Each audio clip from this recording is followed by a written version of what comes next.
we're going to go over the gross anatomy of the female reproductive system. Right here we have the breast, we have the mammary glands, which lead to the lactiferous ducts, into the lactiferous sinuses, which are the thicker pools, to the nipple.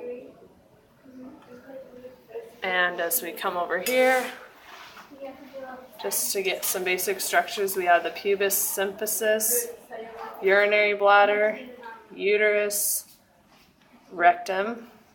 As we take this off, we can see those same structures with the pubis symphysis, urinary bladder, uterus, and the rectum.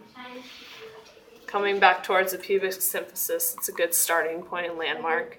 So here's the pubis symphysis, and then we have the mons pubis. This is just a fat pad of adipose tissue. Right below the pubis symphysis, we have the clitoris, and then we have the labia majora, labia minora. Here again we see the urinary bladder, the urethra. Posterior we have the vagina. All the way up the vagina we have the fornix of the cervix.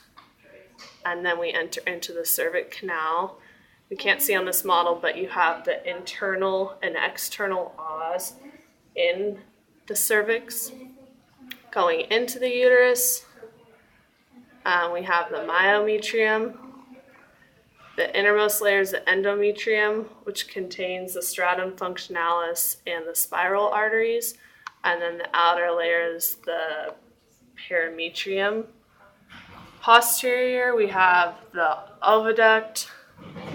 The curve is the ampulla, which is just the widening to the fimbriae, and then the ovary,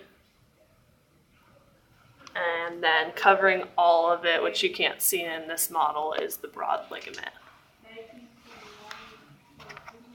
Okay, and we're just going to cover a couple of different models that show the same stuff that we just went over. Here we have the pubic symphysis, which is our landmark, and inferior to that you'll have the clitoris.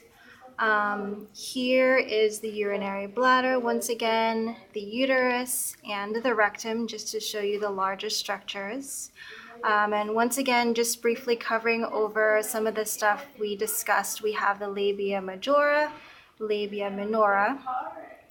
This is the urogenital diaphragm, and here we have the vagina, the fornix, where you have the cervix.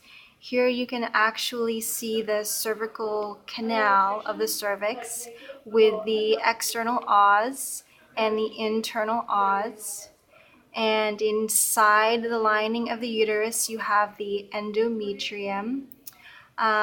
This model shows a little bit better the endometrium. It's this darker color here. And then outside of that, you have the myometrium. And on top, you have the perimetrium. That pretty much covers this model. And then here is the final model, which shows a different view of the uterus.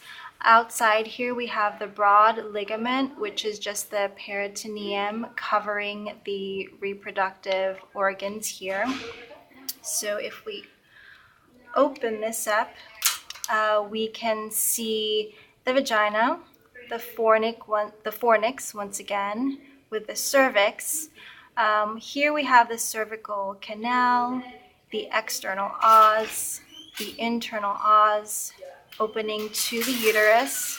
Once again with the endometrium inside, the myometrium, and the perimetrium on the outside. And then we have the oviduct.